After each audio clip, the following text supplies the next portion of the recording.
사라는 뛰어난 사학자였고 기독교 신앙에 적대적이었다. 사라는 28번째 생애 직전 하나님을 진지하게 찾기 위해 처음으로 한 교회에 걸어 들어갔다. 그 후 사라는 이렇게 고백했다. 하나님은 스스로 의롭다 하는 사람들이 아니라 마음이 상한 자를 원하십니다. 또 구원은 우리가 선행을 통해서 얻는 방법에 관한 것이 아닙니다. 사학자로서 이 사실에 나는 깊이 감명받았습니다. 나는 인류 역사에 나타난 가난과 폭력과 부당함의 순환을 매우 잘 알았기에 과학으로건 다른 무엇으로건 우리가 고안한 유토피아가 우리를 구원할 수 있으리라고 생각할 수 없었습니다. 여러분, 기독교 신앙에 적대적이었던 이 뛰어난 지식인이 어떻게 기독교 신앙에 이끌렸을까요? 과연 이 기독교 신앙의 진리와 생명력은 무엇이 있을까요? 오늘 말씀을 통해서 우리에게 주시는 은혜를 함께 나누도록 하겠습니다. 예레미야는 남유다 요시야 왕 때부터 40년간 하나님의 말씀을 전한 선지자예요. 그는 남유다의 멸망을 목격했습니다. 그 이름의 뜻은 여호와께서 세우신다. 그 이름의 뜻이 이 예레미야서의 내용과 잘 맞아떨어지는 것 같습니다. 예레미야는 타락과 부패로 인해 더 이상 돌이킬 수 없는 이 남유다에 대해서 계속해서 하나님의 메시지, 회개의 메시지, 그리고 심판의 메시지를 전합니다. 하지만 이스라엘 백성들은 그 말을 무시하죠. 그리고 마침내 이들은 강대국 바벨론에 멸망당합니다. 여러분, 우리의 신앙이 그런 것 같습니다. 그저 귀에 듣기 좋은 말, 달콤한 말, 하나님께서 잘되게 하실 것이다, 번영시킬 것이다, 이것이 하나님의 뜻이 아니라는 거죠. 하나님은 잘되게도 하실 수 있는 분이고 때로는 망하게도 하실 수 있는 분입니다. 왜? 그것을 통해서 더 좋은 길로 이끄시기 때문이죠. 그래서 우리는 하나님의 말씀에 온전히 귀를 기울여야 할 줄로 믿습니다. 여러분, 하나님께서 예레미야 통해서 회개를 촉구하십니다. 또한 심판을 말하시죠. 그리고 심판하셨습니다. 하지만 여러분, 그 심판마저도 거기서 끝이 아니라는 거죠. 예레미야 통해서 하나님께서는 장래 이스라엘에게 새로운 구원 언약을 선포하십니다. 그들에게 새로운 소망과 비전을 제시하세요. 제가 기독교 신앙은 거듭 우리 삶과 현실에 대한 새로운 시각과 소망을 제시한다라고 말했죠. 이 예레미야의 메시지가 무엇입니까? 그들의 삶과 현실에 대해서 그들이 착각하고 있는 그들의 잘못된 신앙과 그러한 관점에 대해서 새로운 시각을 주는 거예요. 무조건 잘했다가 아닌 거죠. 하나님의 말씀을 통해서 너희들 잘못하고 있다, 이것이 새로운 시각인 거죠. 그것만이 다가 아니라 그 삶 가운데 반드시 그 무너진 삶 가운데 새로운 소망을 준다라는 것입니다. 그런데 이러한 새로운 시각과 소망은 어디에서 옵니까? 인간으로부터 시작되는 것이 아니라는 거죠. 성경은 하나님을 섬긴다는 그 신앙이 인간의 정통과 행위에 의해 형식화되고 율법화되어서 잘못 이해되어지고 지켜지는 경우가 많습니다. 오래된 물은 고인다라고 하잖아요. 참 처음에는 좋게 시작됐던 것들이 그 인간의 악함과 미련함으로 인해서 그것이 오히려 새로움과 사람을 살리는 일, 하나님의 뜻을 참되게 행하는 것을 방해하는 경우가 굉장히 많다라는 거죠. 인간사 세상이 그러할진데 이 인간들이 모인 이 믿는 사람들의 집단 안에도 그러한 일들은 얼마든지 있다라는 것입니다. 여러분, 복음은 어떤 줄 아세요? 복음은 깨트리는 겁니다. 어떻게 깨트립니까? 회개하게 하는 거죠. 변화하게 합니다. 참 신앙의 본질로 돌아가게 합니다. 예수님도 그 하나님 말씀의 본질로 돌아가게 하셨잖아요. 수없이 예수님은 이스라엘 백성들을 깨트리셨습니다. 이 진리의 말씀으로 인하여 예수님은요, 새로운 시각을 주시고요. 그것뿐만 아니라 하나님께서는 새로운 소망을 주십니다. 그것이 하나님께서 하시는 일이에요. 그래서 이 예레미야의 뜻이 무엇이라고 했습니까? 여호와께서 세우신다라는 거죠. 사람이 세우는 게 아니에요. 여호와께서 세우십니다. 세우자 하지 마십시오. 하나님께서 세우신다. 우리가 교회를 세우자, 뭘 세우자, 이렇게 이야기할 필요가 없습니다. 하나님께서 행하시는 일을 우리는 따라가자. 그 일에 순종하자. 오히려 어떻게 하나님께서 쓰시는지, 어떻게 행하시는지 자원함으로, 기쁨으로 반응하자 하면 됩니다. 기도하자 하면 됩니다. 여러분, 뭔가 커다란 일이 안 생기고 뭔가 엄청난 일이 안 일어나면 어떻습니까? 하나님께서 하나님의 때에 하신다는 것입니다. 오히려 그러한 자원과 기쁨의 마음이 저와 여러분에게 있어야 할 줄로 믿습니다. 그렇다면 하나님께서 오늘 본문 말씀 가운데 어떻게 세워나가실까요? 어떻게 새로운 소망과 비전을 주실까요? 오늘 32절 말씀을 보면 보라 날이 이르리니 라고 말합니다. 여기에서의 날은요, 포로 생활이 끝나고 이스라엘이 회복되는 그 시기를 말해요. 남유대가 멸망당해서 바벨론의 포로로 끌려갔잖아요. 모든 것이 무너졌어요. 성전도 무너졌어요. 절대 안 무너질 것이다 라고 그들이 믿었던 성전이 무너진 거예요. 그들의 잘못된 착각과 기대가 교만이 무너져 버렸습니다. 그런데 그러한 가운데 그들이 가질 수 있는 기대와 소망이 있겠습니까? 없죠. 산산이 무너진 거예요. 거기서부터 신앙이 다시 껴맞춰지는 것입니다. 다시 회복되는 거예요. 그들에게 소망은 무엇입니까? 이제는 오직 참되신 여호와의 말씀이라는 것입니다. 여러분, 저와 여러분의 무너진 삶과 소망과 기대와 나의 죄책 가운데 온전히 바로 다시 쓸 수 있는 한 가지는요, 여호와의 말씀을 붙드는 것인 줄 믿으시기 바랍니다. 내가 그러리라고 생각해왔던 그런 잘못된 율법주의, 인간의 행위, 기복신앙, 또한 그러한 성장주의, 그러한 은사주의, 이런 것들이 아니라 정말 말씀의 본질을 회복하는 것이죠. 하나하나 회복되는 거예요. 내가 예수님 믿었던 그 첫사랑과 첫 믿음, 그 기쁨 하나하나에서부터 다시 회복된다라는 것입니다. 매일매일 삶 가운데 여러분, 그 본질적인 복음 하나님의 말씀을 쫓아가시기를 바랍니다. 사랑하는 여러분, 우리가 신앙생활하면서 하나님께 기도하잖아요.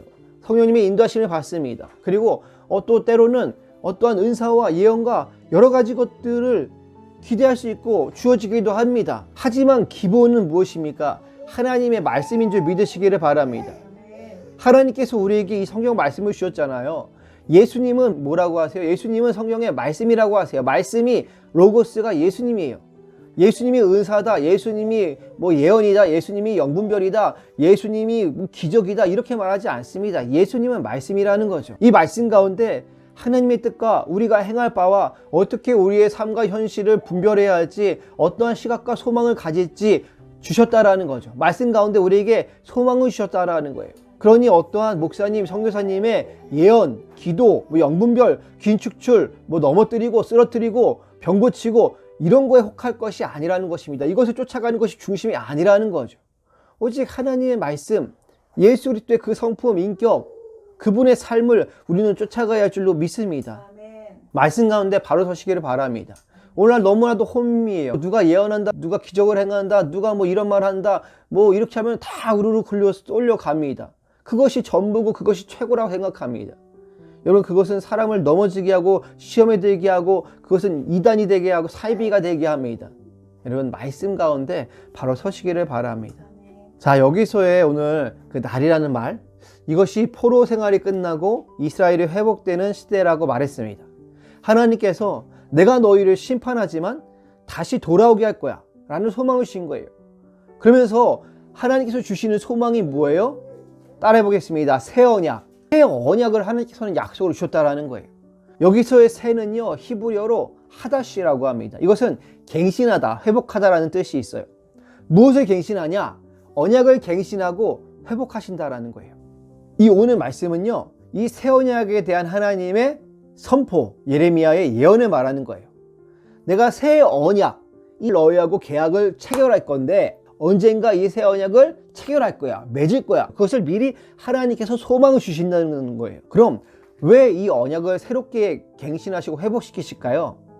오늘 32절 나와 있는 것처럼 그들이 내 언약을 깨트렸음이니라 라는 거죠. 그들이 누구예요? 이스라엘 백성이에요. 하나님의 언약을 깨트렸다라는 거예요. 하나님께서 이 애굽의 포로 생활을 하던 이스라엘 백성들을 구출하셨잖아요. 그리고 그들과 언약을 맺으세요. 우리는 이것을 옛 언약이라고 부릅니다. 모세와 함께 시내산에서 언약을 맺으시죠. 모세를 대표되는 이스라엘 백성들과. 그래서 이 언약을 통해서 나는 너희의 하나님이 되고 너희는 나의 백성이 된다라는 거예요. 하나님과의 계약관계 가운데 들어간 거예요. 근데 결국은 어떻게 합니까? 어떻게 됩니까? 이스라엘 백성들이 하나님과의 옛 언약을 깨트린 거예요. 왜 그럴까요? 하나님이 맺으신 이 언약 자체가 문제예요? 하나님이 능력이 없으셔서 그럴까요? 그렇지 않습니다. 그것은요, 인간이 악해서예요. 인간에게 능력이 없기 때문이에요. 마음이 왜곡되어 있어서예요. 성전에 와서 제사를 드리고 제물을 바치고 열심히 행위를 때로는 하였지만 그들의 마음이 하나님께로 온전히 향하지 못했던 거예요. 하나님의 말씀을 청종하지 않고 그저 물질적인 복, 하나님께 주시는 다른 것에 마음이 뺏겨 있습니다. 타락과 부패가 이스라엘 백성들 가운데 팽배해졌습니다. 우상을 섬겼던 거예요. 하나님을 섬긴다고 하면서 돈을 섬기고 우상을 섬기고 세상의 것들을 섬기고 이방신들을 함께 섬겼던 거예요. 오늘날에도 점집을 찾아다니는 많은 수의 장로 집사님들이 있다고 합니다. 기독교인들이 있다라는 거예요. 그것이 뭐예요? 입으로는 주여 주여 하고 교회에서 많은 거목을 내고 성가들을 내고 해고 당회를 하고 재직회를 하지만 교회에서 행사를 하지는 몰라도 천국은 가고 싶어 하면서도 그 삶 가운데 하나님보다는 무당점을 더 찾는다라는 거죠. 왜? 바로바로 알려주니까. 내 사업이 어떻게 할지 알려주니까. 그들 마음 가운데, 심령 가운데, 신앙 가운데 타락과 부패가 있다라는 거예요. 교회 안에 목사님들 간에 성도들 간에 예배를 드리고 많은 행사를 하면서도 그 가운데 하나님의 방식이 아닌 세상의 방식과 질투, 시기, 계급화와 다툼이 있다라는 거예요. 그러니까 이 하나님께서 맺으신 옛 언약, 그리고 여러분 율법 자체는요 선하고 좋은 것이에요. 그런데 그 인간의 악함, 그 인간의 마음밭이 이 옛 언약인 율법을 지켜나갈 힘이 없다라는 거죠. 율법의 정신, 그 사랑, 본질을 알아서 행해야 하는데 오히려 율법의 정신이 아닌 형식에 집착하고 교만하고 선입견을 가지고 남을 정죄하고 서로에게 무거운 짐을 지운다라는 이러한 인간의 죄, 이스라엘의 죄 문제를, 그 마음의 문제를 인간이 해결할 수 없다라는 거죠. 오늘날도 그렇지 않습니까? 교회 안에서도, 성도 안에서도, 교회가 안에도 서로를 향한 정죄와 비난과 무시를 볼 수가 있습니다. 이거 안 해? 너네 제대로 하는 거 맞아? 신앙생활 하는 거 맞아? 예배 드리는 거 맞아? 이러한 마음을 어떻게 해결하고 변화될 수 있을까요? 그래서 하나님께서 새 언약을 미리 예언하신 것입니다. 오늘 예레미야서 31장 33절 이 말씀이 좀 중요한데 제가 읽어볼게요. 그러나 그날 후에 내가 이스라엘 집과 맺을 언약은 이러하니 곧 내가 나의 법을 그들의 속에 두며 그들의 마음에 기록하여 나는 그들의 하나님이 되고 그들은 내 백성이 될 것이라 여호와의 말씀이니라. 하나님께서 이미 이 출애굽할 때 이스라엘 백성들에게 나는 너희 하나님이 되고 너희는 내 백성이 될 것이다 라고 말씀하셨어요. 그런데 새 언약 갱신하시면서 다시 이 말씀을 하시는 거죠. 모세에게 주신 옛 언약 10계명은요 돌판했었잖아요. 근데 이 새 언약은 어때요? 하나님의 법을 너희의 속에 둔다라는 거예요. 마음에 기록하겠다라는 거예요. 그래서 마음에서부터 하나님을 알게 된다는 거예요. 마음에서부터 하나님의 백성이 되게 하고 뜻을 알아행할 수 있게 한다는 거예요. 인간이 악하고 마음 됨됨이가 못됐기에 인간의 힘으로는 율법을 하나님의 뜻대로 바르게 알고 행할 수가 없다라는 거죠. 그래서 그 이조차 누가 해주시냐? 하나님께서 해주신다라는 거예요. 이것이 새 언약의 놀라운 힘입니다, 여러분. 그러면서 뭐라고 이야기하세요? 너는 여호와를 알라 하지 아니한다라고 하는 거죠. 너의 힘으로 여호와를 알 수 없다. 내가 알게 하겠다라는 거예요. 여러분, 이게 하나님이 세우신다라는 것입니다. 우리의 신앙은요 처음부터 끝까지 하나님께서 행하시는 가운데 있는 거예요. 그 가운데 은혜 주시고 힘 주시고 성령께 인도하심으로 우리가 또 하는 거죠. 새 언약을 통해서 그 언약법이 우리 마음밭에 기록되고 우리 마음속에 있어서 저절로 여호와 하나님을 알게 하신다라는 거예요. 여러분, 이 하나님을 믿으십니까? 아멘. 우리의 힘과 마음과 능력으로 할 수 없는 것을 하나님께서 하십니다. 아멘. 이것이 어떻게 될까요? 어떻게 되는 줄 아세요? 하나님의 성령께서 하나님의 법을 저와 여러분의 마음에 기록하십니다. 아멘. 하나님의 말씀을 우리 속에 두세요. 하나님의 성령이 저와 여러분에게 생명을 부여하시는 것입니다. 저와 여러분 안에 생명이 부여집니다. 하나님께서 저와 여러분 안에 크고 놀라운 일들을 행하심을 믿으시기를 바랍니다. 믿음으로 선포하시기를 바랍니다. 그래서 우리가 기도하는 거예요. 늘 성령 안에, 성령이 충만한 가운데 거하게 하십시오. 왜? 성령께서 저와 여러분 안에 하나님의 말씀을 주시고 말씀을 심어주시고 하나님을 알게 하신다라는 거죠. 사랑하는 여러분, 하나님께서 새 언약을 예레미야를 통해서 예언하셨어요. 그리고 이 옛 언약을 갱신하고 회복하셔서 이 새 언약으로 우리의 죄를 사하며 구원하시고 새롭게 하신다. 하나님을 알게 하신다라고 했습니다. 하나님의 성령이 이 새 언약, 하나님의 법을 우리 마음에 기록하신다, 두신다라고 했죠. 이렇게 하나님의 새 언약을 예언하시고 선포하시는 것, 그리고 성령께서 하나님의 법을 우리 마음에 두시는 것, 하나님을 알게 하시는 것, 이 사이에 중요하고 놀라운 일이 하나 있습니다. 봐요. 우리가 이를테면 부동산에서 미리 이제 우리 계약 언제 합시다 라고 약속을 하잖아요. 이것이 이를테면 뭐 계약의 예언이에요. 그러면은 계약을 사인하는 날이, 계약을 작성하는 날이 있을 거 아니에요.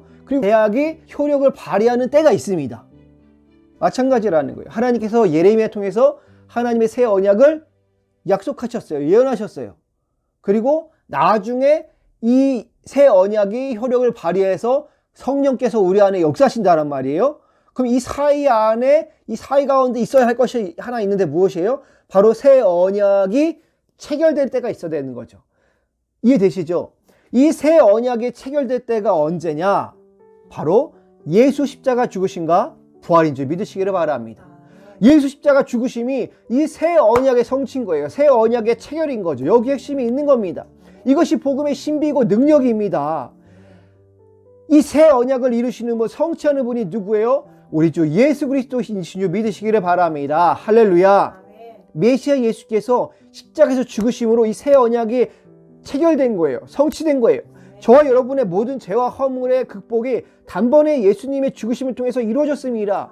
그리고 부활하신 예수님께서 누구를 보내세요? 성령님을 보내신 거예요. 성령께서 저와 여러분의 안에 새 생명을 부으시며 하나님의 말씀을 우리 심령 가운데 새기셨다라는 거예요. 성령을 통해서 우리는 늘 하나님과 동행하며 그분을 아는 친밀하고 인격적인 삶을 살아가는 것입니다. 이것이 깨지지 않는 창조주 하나님의 언약이며 그 언약의 실행, 언약의 능력입니다. 그래서 인간이 아닌 하나님께서 다시 체결하신 이 새 언약은 여러분 절대 깨지지 않는 하나님의 약속이십니다. 말씀을 맺겠습니다. 오늘 제가 서두에 읽어드린 이 사학자 사라의 고백처럼 여러분 인류의 역사는 가난과 폭력과 부당함의 순환입니다. 지금 역시도 그래요. 우리의 인류의 삶은요 가난과 폭력과 부당함이 여전히 있습니다. 우리는 편하게 잘 살지 모르겠지만 여전히 이 지구 한편에는 먹을 것이 없어 죽어가는 사람들이 수룩합니다. 폭력과 죽음의 위기 가운데 있는 사람들이 많이 있다는 거죠. 과학과 그 무엇으로도 인간의 힘으로도 윤리와 도덕으로도 유토피아를 세울 수가 없습니다. 그것이 우리의 힘으로 우리를 구원할 수 없죠. 인간이 세울 수 없다라는 거죠. 하지만 상처받고 절망하고 넘어진 인류와 저와 여러분은 이 세상을 하나님께서는 사랑하신다라는 거예요. 하나님께서는 포기하지 않는다라는 거예요. 이 세상을 창조하신 하나님께서는 깨지지 않는 언약을 새로 세우셨어요. 그래서 그분은 반드시 저와 여러분을 구원하는 하나님이십니다. 여러분 인간의 약속은 신뢰할 수 없죠. 세상에 그 무엇도 깨지지 않는 것이 없어요. 우리가 부동산 전세 계약을 하고 나서도 벌벌 떨립니다. 언제 어떻게 될지 몰라서 그 계약서를 믿을 수 없는 게 오늘날의 세상인 거죠. 하지만 여러분 창조주 하나님의 언약은 깨지지 않습니다. 하나님의 언약은 신뢰할 수 있습니다. 그분을 가까이 하시고 늘 함께 하시기를 바랍니다.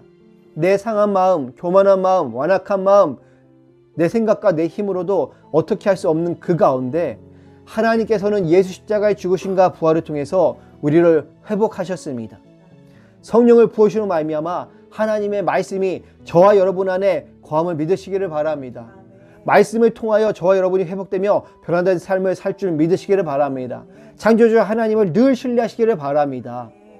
그러함으로 한 주간의 삶이 깨지지 않는 이 하나님의 새 언약의 말씀으로 충만하시기를, 이 말씀을 더 붙들리시기를, 또 말씀에 붙들리는 삶이 되기를 예수님의 이름으로 축복드립니다. 아멘.